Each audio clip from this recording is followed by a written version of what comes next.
Salut à tous, c'est Punk de la chaîne, bienvenue sur cette vidéo qui aujourd'hui continue ma réflexion sur la responsabilité et c'est un sujet que vous savez que j'aime beaucoup et suite à la vidéo donc d'hier.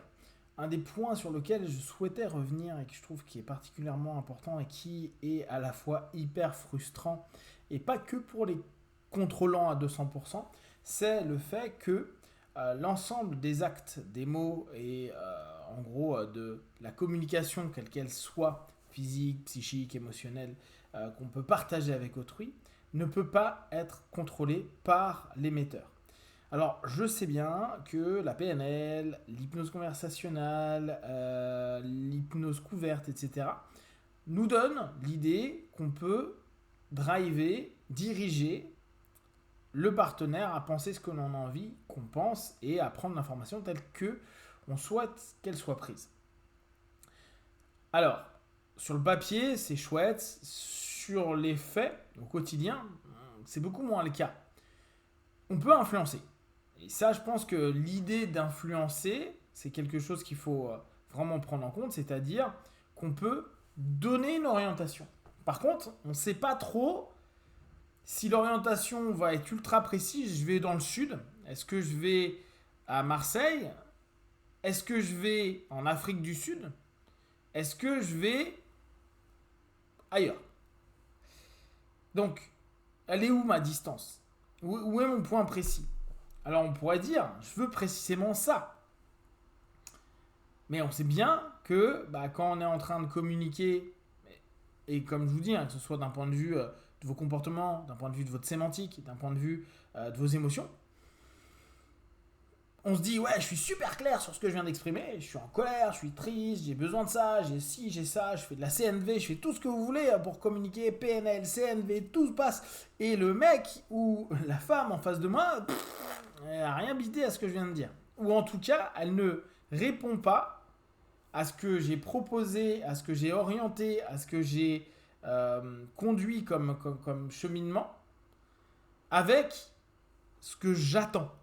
Et le côté contrôlant de notre personnalité va dire mais qu'est-ce que c'est que ce bordel?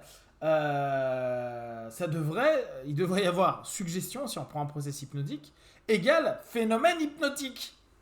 Si c'est suggestion égale phénomène hypnotique, mais qui n'est pas celui que j'attends, ça peut peut-être ne pas convenir. Et pourtant, très souvent, c'est ce qui se passe. Il va falloir répéter, driver le plus possible pour que on puisse avoir quelque chose qui ressemble à ce qui a été proposé. D'où le fait d'ailleurs qu'un gouvernement, que la presse, que les médias, que les professeurs et que les parents ne cessent de répéter toujours la même chose. Parce que, en répétant, la suggestion, elle se nourrit, et peut-être qu'un jour, et c'est là où je dis bravo aux parents et bravo aux profs, va y avoir quelque chose qui va ressortir à dire mais je pense ça, alors qu'en fait, ça fait 15 ans que vous êtes en train de leur répéter que ça serait bien qu'ils pensent comme ça. Et en plus, le plus drôle dans l'histoire, c'est qu'il est persuadé que c'est lui qui a pensé ça, alors qu'au bout du compte, ça fait X années que vous le suggérez. Mais on ne sait pas le délai, on ne sait pas où, quand, comment, et on ne sait pas si ça va rester. Hein. Ça se trouve, après, la personne rencontre une autre personne et il pense complètement autre chose. D'accord? Donc, quelque chose qui est compliqué dans l'émission d'une information, comme je vous ai dit, qu'on pourrait affilier ça à une communication quelle qu'elle soit, psycho-émotionnelle et autres, c'est que elle ne sera pas reçue comme on pense qu'elle devrait être reçue. Dans la linguistique, dans la PNL en l'occurrence, on dit souvent l'émetteur est responsable de la façon dont le récepteur de l'information et de la communication prend le message. C'est chou. J'aime l'idée, mais dans l'absolu, c'est pas tout à fait vrai. Vous le constatez quand vous êtes en train de réexpliquer de 5 manières différentes votre façon de penser à quelqu'un, et qu'au bout des 5, le gars il dit ah ok ouais non ça y est là c'est plus clair, et que limite, bon ça se fait pas trop, surtout qu'on vient d'expliquer 5 fois, mais quand on commence à réécouter ce qu'il est en train de dire, de ce qu'il a compris, de ce qu'on lui a expliqué, on se dit putain, en fait, ils n'ont rien compris ou il a rien compris à ce que j'ai raconté. Donc bon, oui, on est responsable, clairement. Hein. Par contre, c'est là où je veux en venir. C'est nous qui devons faire en sorte que le récepteur obtienne l'info qu'on aimerait, donc avec tous les outils de communication qu'on peut avoir. Néanmoins, qu'il n'ait pas compris, qu'il l'ait mal compris, qu'il l'ait interprété, ça, je suis responsable de la manière dont j'ai communiqué, mais je ne suis pas responsable de la façon dont il va le recevoir. Je peux faire au mieux, mais je ne saurai jamais comment il le fait. Et ça, on a l'impression que c'est un petit peu antinomique. Parce que, on fait des disciplines de communication. Donc, je suis responsable de comment la personne va prendre sa suggestion. Je prends l'hypnose. Je donne une suggestion. Est-ce que je suis responsable de la façon dont la personne va développer cette suggestion à l'intérieur de lui ou pas? Eh ben non.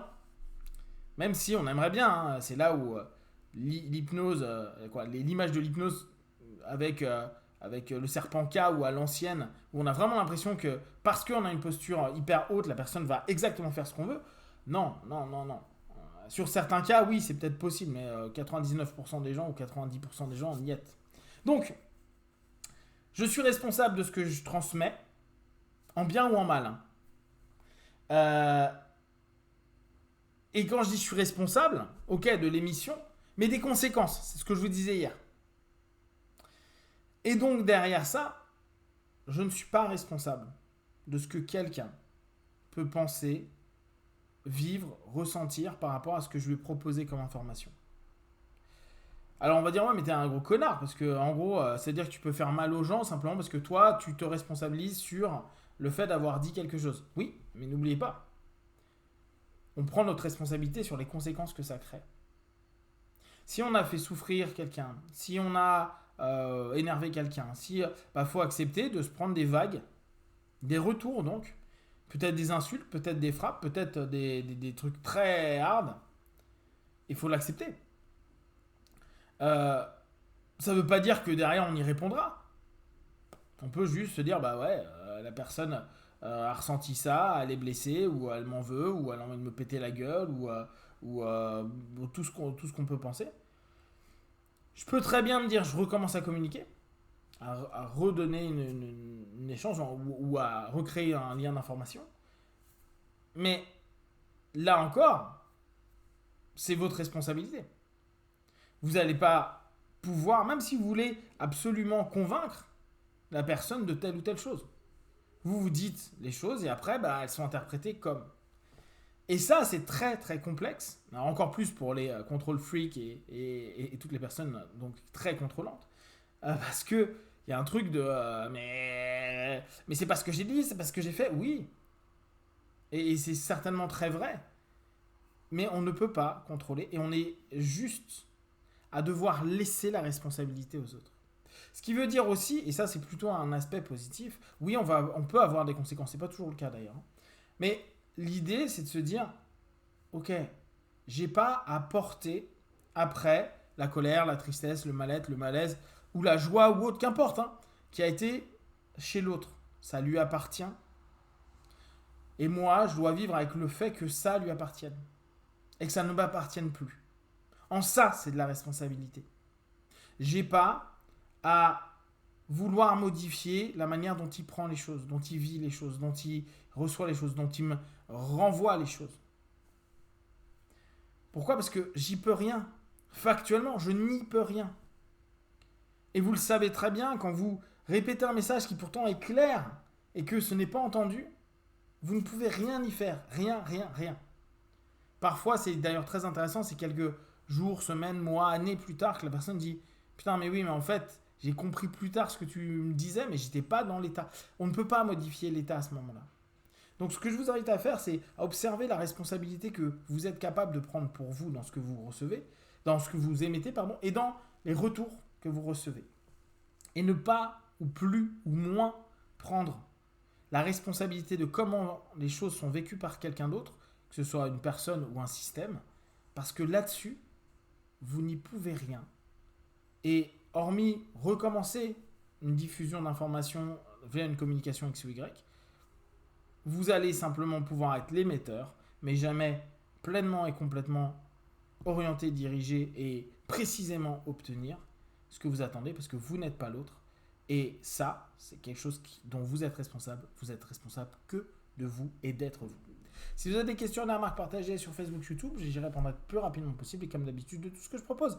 Ne prenez que ce qui est bon juste pour vous, testez, observez, analysez et concluez. Be one, ciao.